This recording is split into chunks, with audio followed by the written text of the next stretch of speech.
Are you standing on the scale of life only to realize you have just missed your flight to a better future? Welcome back to the show, everyone.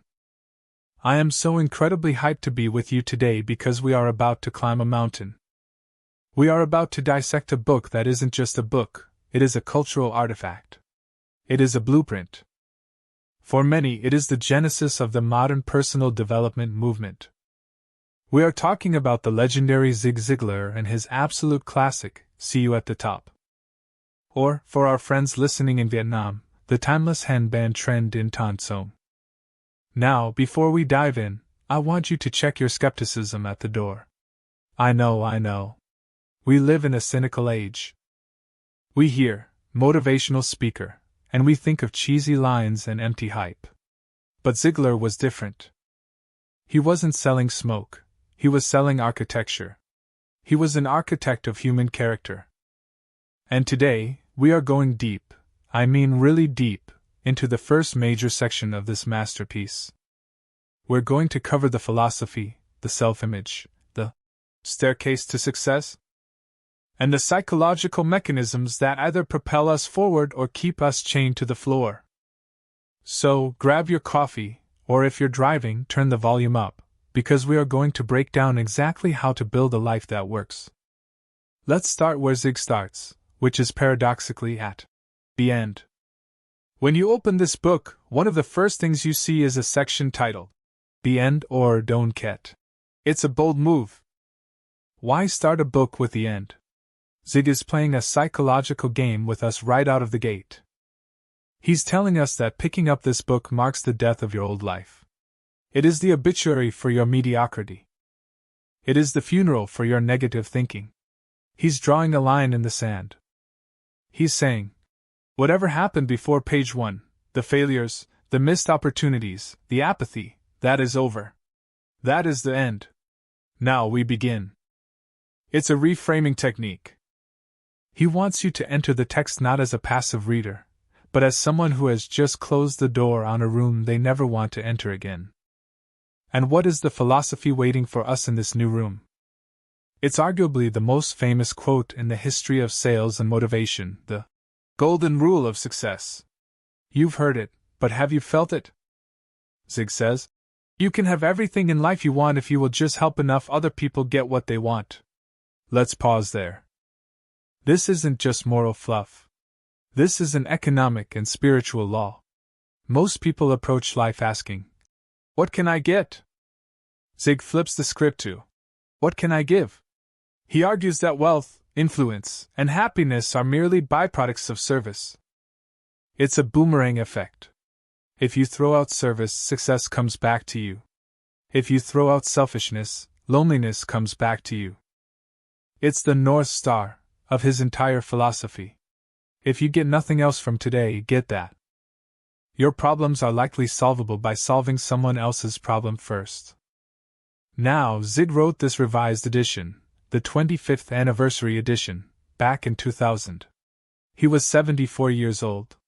Most people at 74 are winding down. Zig? He said he wasn't retired, he was refired. I love that. He was re-energized by his faith and his mission. He talks about his wife, the redhead, Jean, and he talks about the tragedy of losing his daughter. This is important because it grounds the advice. This isn't a man living in an ivory tower. This is a man who has looked grief in the face and chosen hope. He believes we are all born to win, endowed with the seeds of greatness. His job, and my job today, is just to provide the water and fertilizer. But let's get into the weeds. Who is this book for? Who needs this fertilizer? Zig tells a story, a hilarious, slightly painful story, about a guy named John Jones. John is at an airport, and he sees one of those high-tech fortune-telling scales. He steps on it. The machine spits out a card. Your name is John Jones, you weigh 60 kilograms, and you are taking the 2:20 p.m. flight to Boston. John is freaked out. How does the machine know? He thinks it's a trick.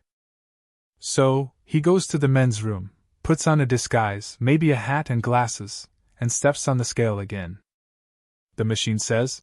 Your name is still John Jones, you still weigh 60 kilograms, and you just missed your 2:20 flight to Boston. We laugh, but that story stings, doesn't it? The scale represents reality. You can disguise your situation. You can blame the economy, your boss, your spouse, or your childhood. You can put on the costume of a victim. But reality is the reality. The scale doesn't lie. And while you were busy playing games and disguising the truth, you missed your flight. You missed the opportunity. Zig is saying, stop trying to trick the scale. Accept where you are so you can get to where you're going. This brings us to a massive problem most of us have: perspective. We don't see the opportunities right in front of us. Zig uses the square puzzle. It's a visual exercise where you look at a grid and count the squares. At first glance, you see 16. You look harder, maybe you see 17. But if you have a guide, someone to show you how to combine the boxes, how to look at the negative space, you realize there are actually 30 squares. They were there the whole time. The puzzle didn't change, your vision changed. That is the role of this book. Zig isn't creating new opportunities for you. He's wiping the fog off your glasses so you can see the 30 squares that are already sitting in your life. It's about insight. It's about looking deeper. So, how do we actually do this?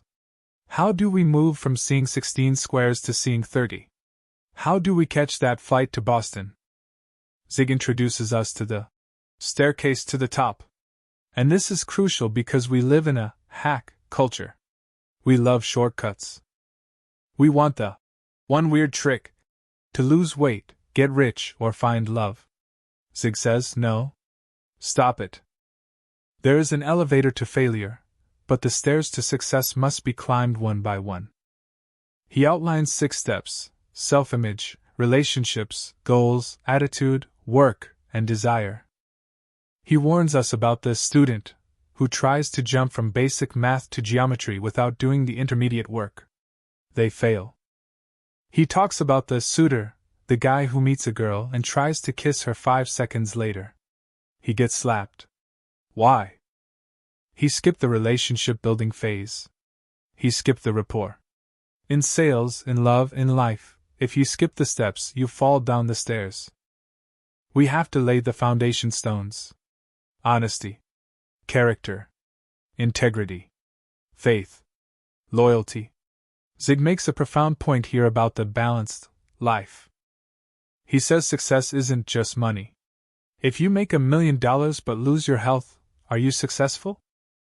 If you become a CEO but your family hates you, are you a winner? No. You're a rich loser. He says you need to write down what you want: peace of mind, friends, health, and use that list as a compass. If a shortcut promises you money but costs you your integrity, it's not a shortcut. It's a trapdoor. Now, let's talk about capacity. This is one of my favorite analogies in the entire book.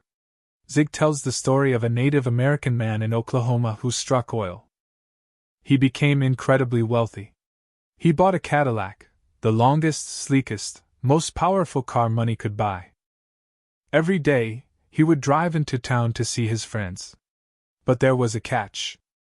He had hitched 2 horses to the front bumper of the Cadillac, and the horses were pulling the car. The car was perfectly functional.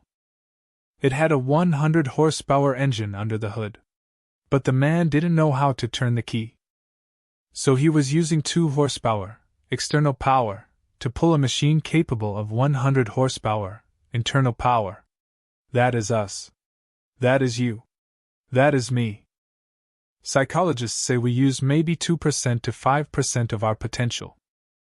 We are dragging our lives along with horsepower, relying on luck, relying on other people, relying on minimal effort, while we have a V8 engine of talent and ability sitting dormant inside us.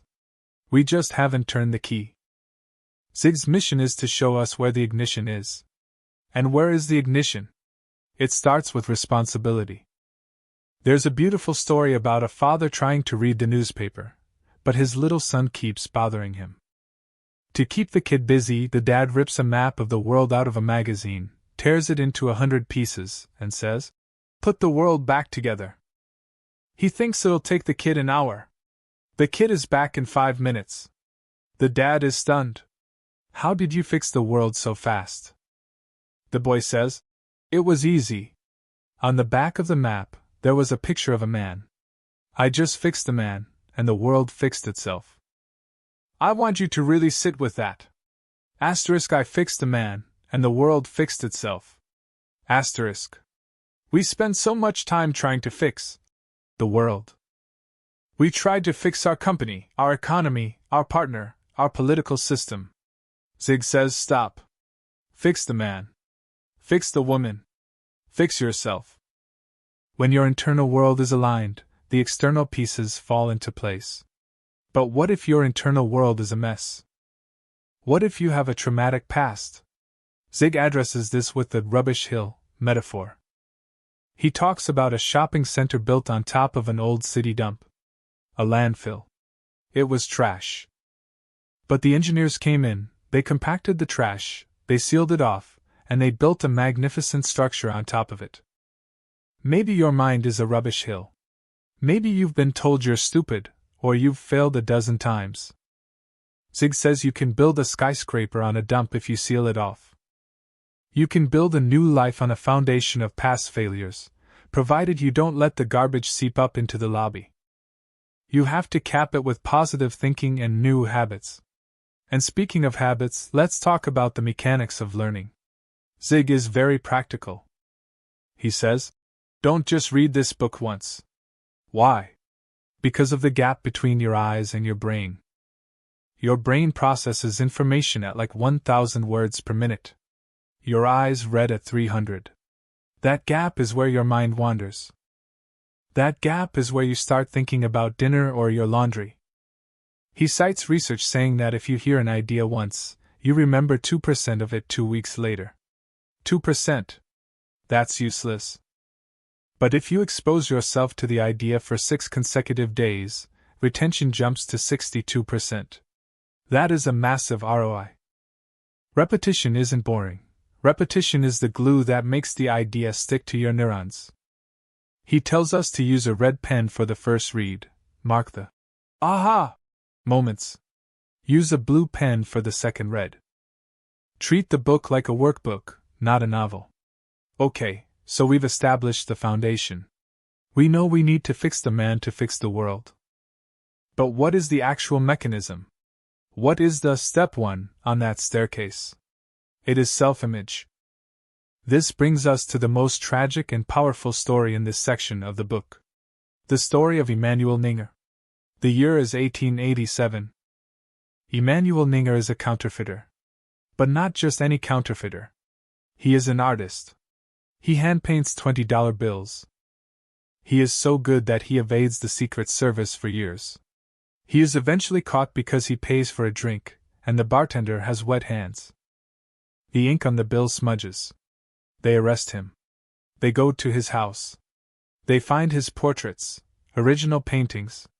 They are stunning. After his arrest, they auction off his original art. 3 of his paintings sell for $16,000. That's a fortune in 1887. Here is the kicker. It took Ninger the same amount of time to paint a fake $20 bill as it did to paint a portrait worth $5,000.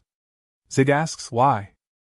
Why would a man with $5,000 worth of talent spend his life producing $20 knockoffs? Because of his self-image. Ninger saw himself as a criminal. He saw himself as a cheat. He didn't believe he was a legitimate artist. He stole from the government, sure. But the real crime was that he stole from himself. He counterfeited his own potential. How many of us are doing that? How many of us are painting $20 bills, doing work that is beneath us, settling for relationships that are beneath us, living lives that are small, because we don't believe we are worth the portrait. We don't see the value in our own talent. Zig argues that you cannot consistently perform in a manner that is inconsistent with the way you see yourself. It is impossible. If you see yourself as a failure, you will subconsciously sabotage your success to align with that view. You will miss the flight to Boston because you believe you're the kind of person who misses flights. He uses the plank analogy to drive this home. Imagine a wooden plank on the floor. It's 40 centimeters wide. You can walk across it easily. No sweat. Now, take that same plank and suspend it between two 10-story buildings. Would you walk across it? No way. You'd be terrified. Why? The physical task is identical. Walk 10 feet on a 40 centimeters board. Your muscles can do it. Your balance is good enough. But your imagination takes over. You imagine falling. You imagine the wind. You imagine death. And that image paralyzes your physical ability. Zig says, you act based on the picture you have in your mind, not on the reality of the task. If your self-image is, I am clumsy, you will fall. If your self-image is, I am a poor salesperson, you will stutter. The battle isn't on the plank, the battle is in the mind. This leads to the self-fulfilling prophecy. The golfer who stands over the ball and says, I know I'm going to hit this into the water. Splash. He hits it into the water.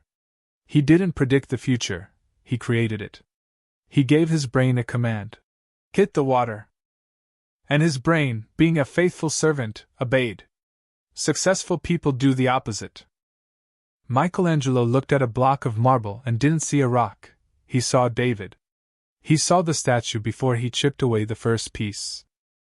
You have to see the contract signed before you make the call. You have to see the healthy body before you go to the gym. But what happens when we are too afraid to even look? Zig talks about the paralysis of inaction, or in the Vietnamese translation, in Bin Bat Dong. He describes a baseball player who stands at the plate. Strike 1. Strike 2. Strike 3. He never swings. Why? Because he was afraid he might miss. And by being afraid to miss, he guaranteed he would strike out. This is the loser's mindset. We preserve our ego by not trying. Well, I didn't fail, I just didn't participate. Zig says that is the ultimate failure. It's better to swing and miss than to watch the ball go by. Now, some of you might be thinking, well, that's great for talented people or smart people. But I'm not a genius. I didn't go to Harvard. Zig destroys that excuse, too. He draws a sharp line between education and intelligence. They are not the same thing. He points to Henry Ford. Left school at 14. Built an empire. He points to Thomas Watson, founder of IBM. Started as a salesman making $6 a week. These men weren't educated, in the traditional sense, but they were highly intelligent because they used what they had. Then, Zig tells a story about a hitchhiker he picked up. This guy had just gotten out of prison for bootlegging. But this guy had a freakish memory. He could recite the population of every county in the United States. He knew every zip code. His memory was a supercomputer. But where was he? He was a hitchhiker with a criminal record. Why? Because he directed that immense talent toward the wrong goals. He was a 100-horsepower engine driving off a cliff. Intelligence without character, intelligence without a positive self-image, is just a faster way to crash. It reminds us of the wise man and the bird. Two boys want to trick a wise old man. One boy holds a small bird in his cupped hands. His plan is to ask the old man, "Is the bird alive or dead?" If the man says, "Dead," the boy will open his hands and let it fly. If the man says, "Alive," the boy will crush it. Either way, the old man loses. They go up to the sage. "Old man, is the bird alive or dead?" The wise man looks at the boy's hands, looks him in the eye, and says softly, "Asterisk asterisk, it is in your hands." That is the message of these first three chunks of See You at the top. The bird is your life. The bird is your potential. The bird is your self-image. It doesn't matter what the economy is doing. It doesn't matter what your parents did. It doesn't matter what your third-grade teacher said about your math skills. It is in your hands. You can crush it with negativity, with fear, with that refusal to swing the bat. Or you can open your hands. You can admit that you've been counterfeiting your own life. You can admit that you've been trying to trick the scale. You can decide, right now, to fix the man so the world can fix itself. Zig Ziglar wants us to know that we are not victims. We are architects. But we have to stop skipping steps. We have to stop looking for the elevator. We have to look in the mirror and say, I am worth the effort it takes to climb the stairs. As we wrap up this deep dive into the beginning of this journey, I want you to think about that red pen concept. What was the aha moment for you today? Was it the John Jones story, Are you missing your flight? Was it the horse-drawn Cadillac, Are you sitting on untapped power? Or was it Emmanuel Ninger, Are you painting $20 bills when you could be painting masterpieces? Don't just listen to this and move on to the next podcast. Stop. Write it down. Repetition is key. Think about it for 6 days. Let it sink from your conscious mind into your subconscious self-image. Because, as Zig would say, you were born to win. But to be the winner you were born to be, you have to plan to win, prepare to win, and expect to win. We're just getting started on this book. There are more chunks to come, more steps on the staircase.